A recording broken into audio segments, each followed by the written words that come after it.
Hi everyone, आज के इस वीडियो में हम एक और आईपीओ का एनालिसिस करेंगे जो कि दोस्तों blue jet health care limited 25 से 27 अक्टूबर के बीच ये आईपीओ ओपन रहेगा। तो आज के इस वीडियो में हम इस कंपनी के बारे में कंप्लीट डिटेल में जानेंगे। इस कंपनी के business, financials, valuation, IPO detail और जीएमपी को कंप्लीट डिटेल में कवर करेंगे। तो अगर आप इस आईपीओ में इंटरेस्टेड है तो इस वीडियो को अंत तक जरूर देखें और चैनल पर नए हैं तो चैनल को सब्सक्राइब जरूर करिए। सबसे पहले दोस्तों इस कंपनी के बिजनेस की बात करें तो ये कंपनी इनकॉर्पोरेट हुई थी 1968 में और ये एक pharmaceutical and health care ingredient and intermediate company है जो कि दोस्तों हेल्थ केयर के सेक्टर में काम करती है। और इस कंपनी के बारे में दोस्तों सबसे खास बात ये है कि ये फर्स्ट कंपनी है जिसने सेचरीन को प्रोड्यूस किया था, यानी सेचरीन बनाने वाली पहली कंपनी है। और दोस्तों अगर आपको नहीं पता है कि सेचरीन क्या होता है तो सेचरीन दोस्तों एक आर्टिफिशियल स्वीटनर होता है जो कि दोस्तों डायबिटीज पेशेंट के लिए काफी यूजफुल होता है। जो डायबिटीज पेशेंट शुगर को इनटेक नहीं कर सकते वो यहाँ पर आर्टिफिशियल स्वीटनर के थ्रू अपने फूड आइटम्स को स्वीट कर सकते हैं, यानी मीठा कर सकते हैं और उनको अपने डेली नीड के हिसाब से यूज कर सकते हैं। तो ये काफी यूजफुल होता है डायबिटीज पेशेंट के लिए जो शुगर का इनटेक नहीं करना चाहते थे। यहाँ पर दोस्तों ये कंपनी सेचरीन की फर्स्ट मैन्युफैक्चरर कंपनी है, ये बहुत ही खास बात है इस कंपनी के बारे में। और इसके अलावा दोस्तों कंपनी के प्रोडक्ट्स की बात करें तो कंपनी ने मेन 3 कैटेगरी अपने प्रोडक्ट्स की बताई है। इसमें दोस्तों पहली कैटेगरी है कॉन्ट्रास्ट मीडिया इंटरमीडिएट्स, दूसरी कैटेगरी है हाई इंटेंसिटी स्वीटनर्स और तीसरी कैटेगरी है pharma intermediates and active pharmaceutical ingredients. तो इस पर दोस्तों कंपनी ने अपने प्रोडक्ट्स की 3 कैटेगरी यहाँ पर बताई है। आईपीओ की इंपोर्टेंट डेट्स की बात करें तो ये आईपीओ 25 से 27 अक्टूबर के बीच ओपन रहेगा और इस आईपीओ का अलॉटमेंट और रिफंड होगा 1 नवंबर को, डीमेट में शेयर आएंगे 3 नवंबर को और इस आईपीओ की लिस्टिंग होगी 6 नवंबर को। और इस आईपीओ में यूपीआई मैंडेट के लिए जो कट ऑफ टाइम है वो 5 PM है, यानी 27 अक्टूबर को 5 PM तक आप इस आईपीओ का पेमेंट कर सकते हैं। आईपीओ में इंपोर्टेंट लॉट साइज की बात करें तो यहाँ पर दोस्तों इस आईपीओ में रिटेल के लिए मिनिमम 1 लॉट है जिसमें आपको 43 शेयर्स मिलेंगे। एचएनआई कैटेगरी में अगर आप अप्लाई करना चाहते हैं तो एचएनआई के लिए यहाँ पर 14 लॉट है और बिग एचएनआई कैटेगरी में अगर आप अप्लाई करना चाहते हैं तो यहाँ पर आपको 68 लॉट्स के लिए अप्लाई करना पड़ेगा। तो अलग अलग कैटेगरी में अगर आप आईपीओ अप्लाई करना चाहते हैं तो इन लॉट साइज को भी जरूर ध्यान में रखिएगा। आईपीओ का प्राइस पॉइंट 329 रुपए से 346 रुपए पर शेयर है और इस आईपीओ का टोटल इश्यू साइज 840.27 करोड़ रुपए है जो कि दोस्तों पूरा का पूरा ओपर फॉर सेल है।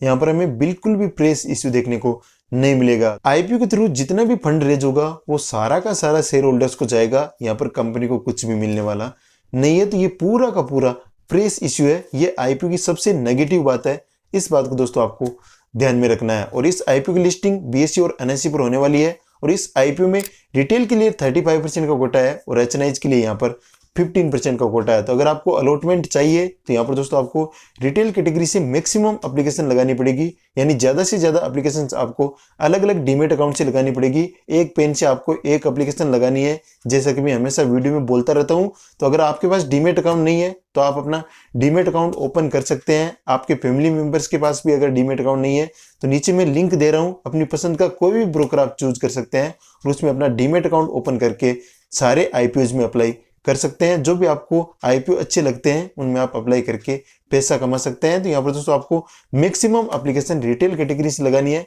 तब जाकर आपके आईपीओ में अलॉटमेंट के चांस ज्यादा होंगे। इसके बाद दोस्तों कंपनी के फाइनेंशियल्स पर नजर डालें तो यहाँ पर दोस्तों कंपनी की टोटल असेट्स फाइनेंशियल ईयर 2021 में 536.27 करोड़ रुपए है जो कि दोस्तों फाइनेंशियल ईयर 2023 में बढ़कर 862 करोड़ रुपए के आसपास हो चुकी है। तो यहाँ पर दोस्तों में टोटल असेट्स में अच्छी ग्रोथ देखने को मिल रही है। टोटल रेवेन्यू की बात करें तो यहाँ पर दोस्तों फाइनेंशियल ईयर 2021 में कंपनी की टोटल रेवेन्यू 507.8 करोड़ रुपए था जो कि दोस्तों फाइनेंशियल ईयर 2023 में बढ़कर 744.9 करोड़ रुपए के आसपास हो चुका है। तो यहाँ पर दोस्तों हमें अच्छी ग्रोथ रेवेन्यू में भी देखने को मिल रही है। नेट प्रॉफिट की बात करें तो यहाँ पर दोस्तों कंपनी का नेट प्रॉफिट फाइनेंशियल ईयर 2021 में 135.8 करोड़ रुपए था जो कि दोस्तों फाइनेंशियल ईयर 2023 में बढ़कर 160 करोड़ रुपए हो चुका है। तो यहाँ पर दोस्तों में अच्छी ग्रोथ प्रॉफिट में भी देखने को मिल रही है। सारे सेगमेंट में कंपनी अच्छी ग्रोथ दिखा रही है। कंपनी की नेटवर्थ फाइनेंशियल ईयर 2023 में 681.5 करोड़ रुपए है और कंपनी पर डेट बिल्कुल भी नहीं है। यहाँ पर दोस्तों कंपनी बिल्कुल डेट फ्री है, तो ये कंपनी के लिए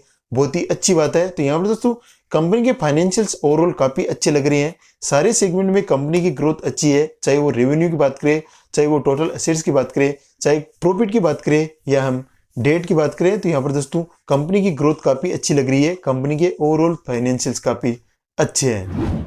इसके बाद दोस्तों इस कंपनी के वैल्यूएशन पर नजर डालें तो यहाँ पर दोस्तों इस कंपनी का पी रेशियो यानी प्राइस टू अर्निंग रेशियो 37 के आसपास है और पोस्ट आईपीओ ये 34 के आसपास रहेगा।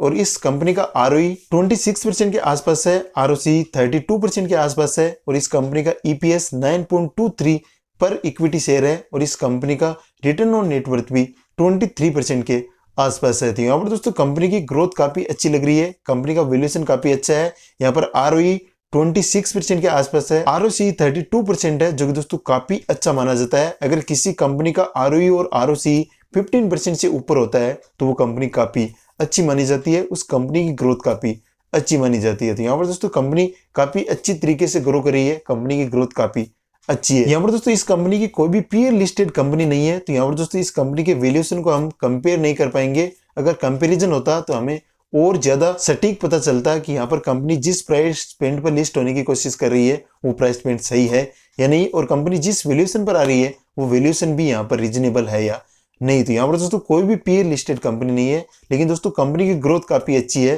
तो यहाँ पर हम इस कंपनी को ग्रोथ के हिसाब से एक अच्छी कंपनी मान सकते हैं। अब हम दोस्तों इस कंपनी का ग्रे मार्केट प्रीमियम देख लेते हैं, जिससे हमें पता चलेगा कि इस आईपीओ की ग्रे मार्केट में डिमांड कैसी है और इस आईपीओ में हम कितना लिस्टिंग गेन एक्सपेक्ट कर सकते हैं। तो यहाँ पर दोस्तों इस कंपनी का लेटेस्ट ग्रे मार्केट प्रीमियम 60 रुपए के आसपास चल रहा है, जो कि दोस्तों रफली 17% के आसपास है। तो यहाँ पर दोस्तों कंपनी की डिमांड उतनी अच्छी नहीं है, यानी इस आईपीओ की डिमांड ग्रे मार्केट में उतनी अच्छी नहीं है।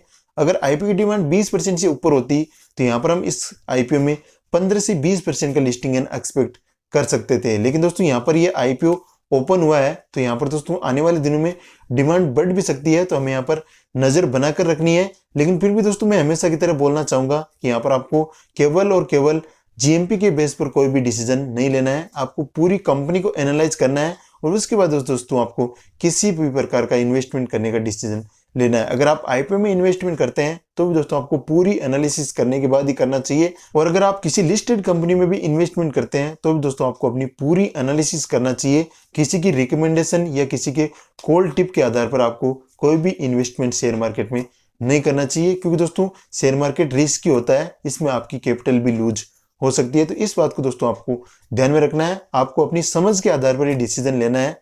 पूरा डेटा देखने के बाद, पूरा एनालिसिस करने के बाद ही आपको इन्वेस्टमेंट करना है। तो इस पर दोस्तों ये आईपीओ से रिलेटेड इंपॉर्टेंट डिटेल थी। अगर आपको ये वीडियो पसंद आए तो वीडियो को लाइक करें, चैनल पर आप नए हैं तो चैनल को सब्सक्राइब करें, साथ में बेल नोटिफिकेशन को जरूर ऑन करें, ताकि जैसे ही वीडियो अपलोड हो तो उसका नोटिफिकेशन आपको देखने को मिल जाए। तो चलिए दोस्तों मिलते हैं आपसे नेक्स्ट वीडियो में, तब तक के लिए जय हिंद, कीप लर्निंग।